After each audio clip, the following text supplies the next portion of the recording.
Olá a todos, eu sou o professor Wellington Freire Machado, professor da Universidade Federal do Rio Grande, e hoje eu vou conversar com vocês sobre o uso de plataformas online para o aprendizado de espanhol como língua estrangeira, um tema tão importante para nós que somos professores deste idioma.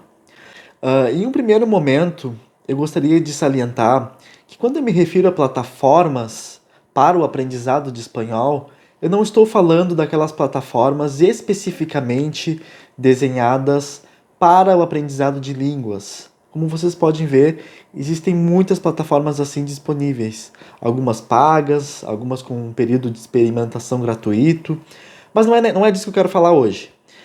O tema da minha fala são plataformas de uso comum, plataformas, em sua grande maioria, gratuitas, que podem ser acessadas por qualquer usuário. Antes de qualquer coisa, eu quero contar para vocês uma pequena historinha. Eu confesso que eu não sou nada bom em contar histórias, mas essa vale a pena. Essa história foi relatada no livro intitulado A Descoberta do Fluxo, escrito pelo professor Mihaly Csikszentmihalyi. Nesse livro, o professor Mihaly nos conta que ele, juntamente com seus alunos, passou um período em uma fábrica de montadores de trem. Essa fábrica ficava em um galpão muito sujo, e pouquíssimos funcionários poderiam se dizer felizes por trabalhar neste lugar. A maioria desses homens tinham problemas com alcoolismo, com depressão. Todos eles eram muito tristes e não conseguiam se realizar trabalhando em um lugar em condições tão precárias. Mas uma pessoa se sobressaía. Era como se fosse um ponto de luz para o professor Mihaly e para os membros de sua equipe. Este homem tinha em torno de 60 anos. Ele se chamava Joe e ele era uma pessoa semi-alfabetizada. Ele era casado e vivia próximo à fábrica. A diferença do Joe para outras pessoas é que o Joe era uma pessoa naturalmente curiosa. Ele tinha muita curiosidade a respeito do funcionamento das peças, então ele abria, ele pensava, toda a dinâmica de funcionamento daquelas peças, tentava alcançar, através da compreensão intelectual, como aquele amontoado de ferro colocava o trem em funcionamento. Para o professor Mihaly, esse era o principal diferencial. Mas não apenas isso. Joe era uma pessoa feliz. Claro que a felicidade, em um contexto tão hostil, chamou a atenção de toda a equipe, né? E aí o professor Mihaly usa essa história como ponto de partida para todas as reflexões e estudos que ele vai apresentar no livro. Uma das questões que surgem a partir dessa história do Joe, o professor sintetiza em uma pergunta: o que torna uma vida como a dele serena, útil e digna de ser vivida, apesar das circunstâncias tão adversas? E aí o professor Mihaly diz algo mais ou menos assim: viver significa experimentar por meio de atos, sentimentos, pensamentos. A experiência ocorre no tempo, por isso o tempo é o mais escasso recurso que possuímos. Com o passar dos anos, o conteúdo da experiência determinará a qualidade da vida. Portanto, uma das decisões mais essenciais que qualquer um de nós pode fazer é sobre o modo como o nosso tempo é alocado ou investido. Essa história do Joe, em um primeiro momento, me faz pensar em algo que eu utilizo para minha vida como filosofia. Não importa o que eu faça, aquilo que eu estou fazendo deve despertar em mim uma espécie de motivação, deve acender uma luz dentro. Se essa luz não acende, eu entendo que ali não é um solo fértil. E eu utilizo isso como filosofia para a minha vida. Aqui entra a questão do aprendizado da língua estrangeira, porque este é um assunto que eu debato muito com os meus alunos, com os meus colegas, com os meus amigos. Como melhorar a competência comunicativa em espanhol? Isso aqui já é um consenso entre teóricos e pesquisadores da área que, para você avançar no aprendizado do idioma, é preciso uma exposição maior à língua. Não existem saltos quânticos em aprendizado de idiomas. Promessas de aprendizagem em semanas ou em alguns poucos meses são sumamente infundadas. Isso não funciona dessa maneira.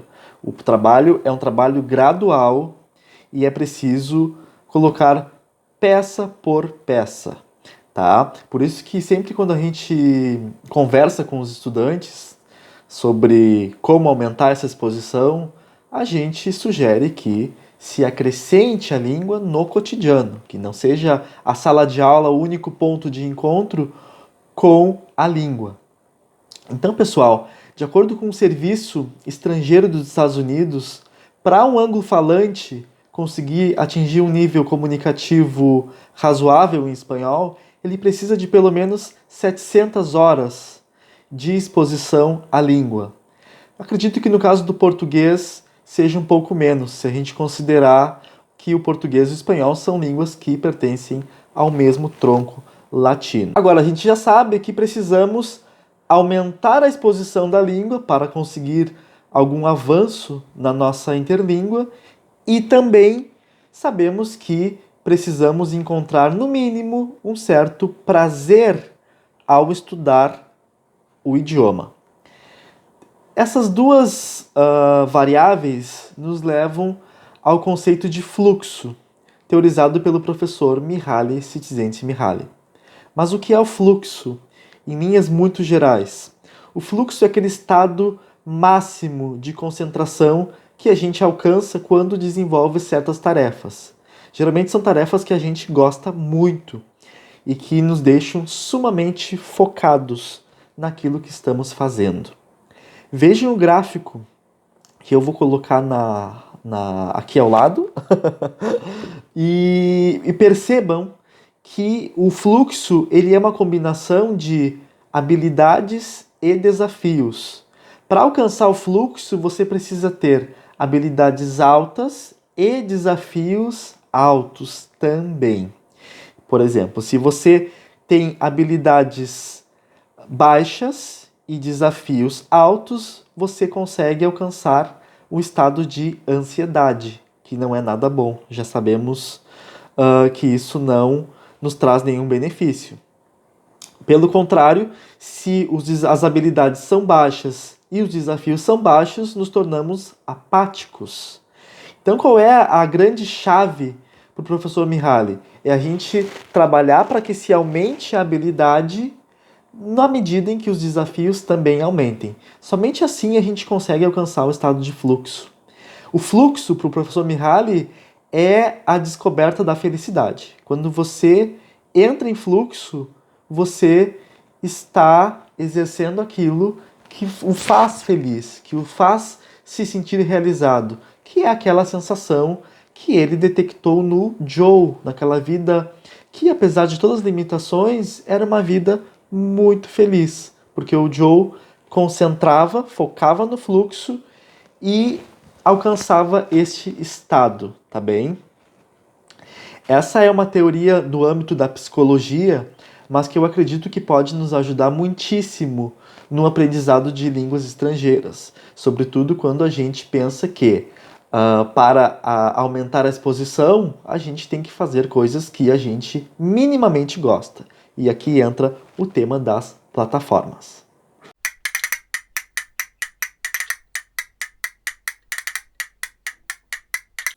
Quando a gente pensa no estudo a partir de plataformas, nós temos que pensar qual habilidade visamos desenvolver através do uso das tecnologias. Evidentemente, cada plataforma é projetada para um fim específico. Por exemplo, se eu quero pensar na leitura, eu vou buscar plataformas voltadas para a habilidade de leitura. Se eu vou pensar na escrita, eu vou pensar em plataformas voltadas para a escrita.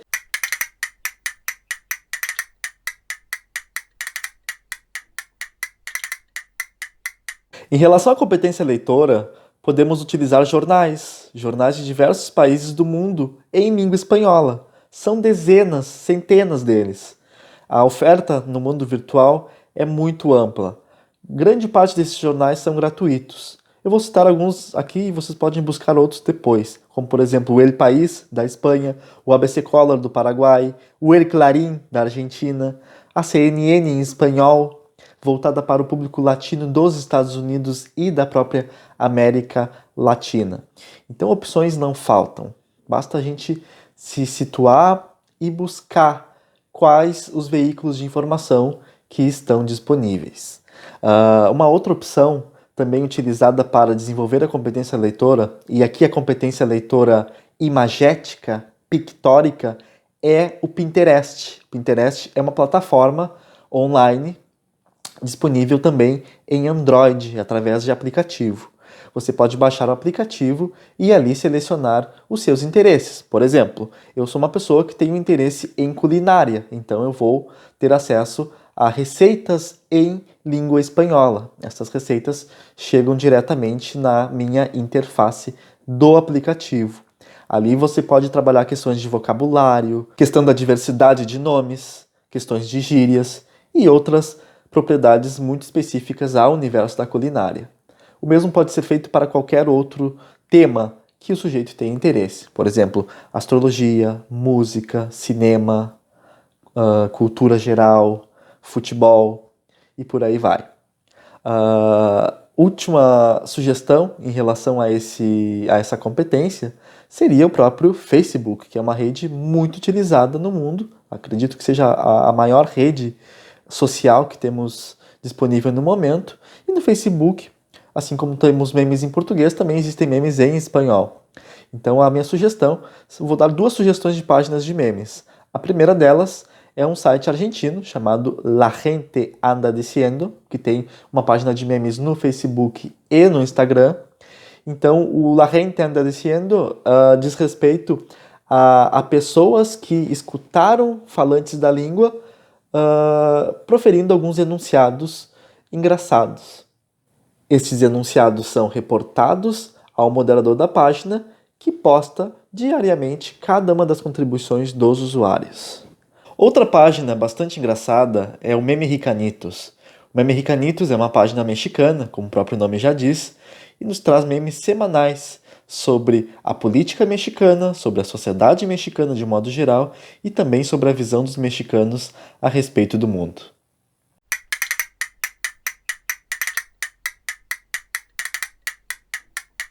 Em relação à compreensão auditiva, podemos explorar diversos sites de streaming disponíveis em versão Windows e também Android. Um deles é o Cinear Play, que é uma plataforma oficial do governo argentino, e nela a gente encontra filmes produzidos na Argentina, longas-metragem e curtas-metragem.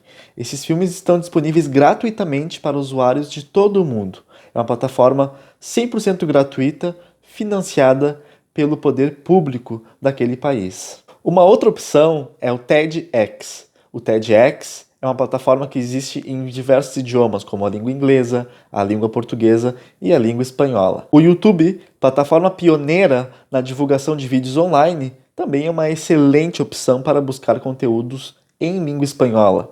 No YouTube podemos encontrar vídeos de séries, novelas, filmes, telejornais, esportivos e conteúdos de todo tipo. Basta selecionarmos o canal ao qual queremos ter acesso e ali ter acesso a uma gama bastante considerável de informação em língua espanhola. Além do YouTube, também existe o Dailymotion. Dailymotion é uma plataforma menos conhecida do público geral, mas ela também possui um grande acervo que pode ser acessado gratuitamente. Por último, e não menos importante, eu gostaria de comentar sobre os serviços Netflix e Amazon Prime.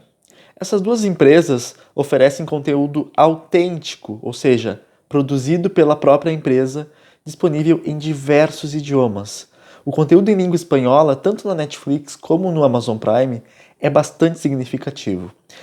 Nessas plataformas, a gente consegue fazer um exercício bastante interessante, que é a combinação de legendas em espanhol com o áudio em espanhol. Ou então dá para brincar, você pode mudar o áudio para o português, colocar a legenda em espanhol, colocar a legenda em espanhol e o vídeo em espanhol. Enfim, é possível fazer diversas combinações.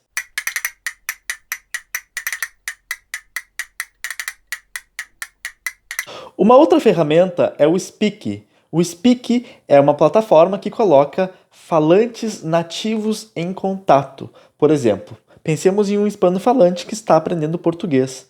Ele é colocado em contato com você que está aprendendo espanhol. E aí, assim, de uma maneira contributiva, você consegue aprender espanhol e também ensinar português. É uma excelente plataforma para fazer amigos e, quem sabe, também arrumar um crush.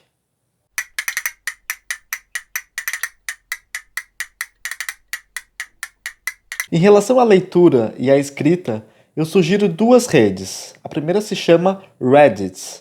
No Reddit, que é uma rede social bastante antiga, você consegue encontrar textos de acordo com o seu foco de interesse. Esta é uma plataforma alimentada pelos próprios usuários que diariamente dispõem, através dessa rede, diversos links para conteúdos espalhados por toda a rede mundial de computadores.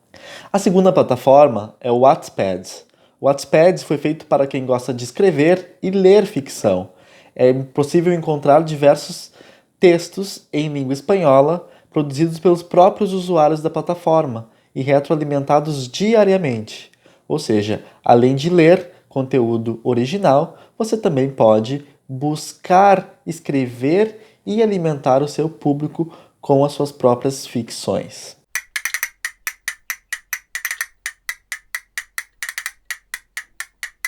Antes de encerrar, eu gostaria de agradecer o interesse de vocês nessa conversa de hoje e dizer também que tudo o que eu falei aqui quero que sirva como um pontapé inicial para que a gente desenvolva uma conversa logo na sequência, tá bem? Um forte abraço e quédate entre nosotros.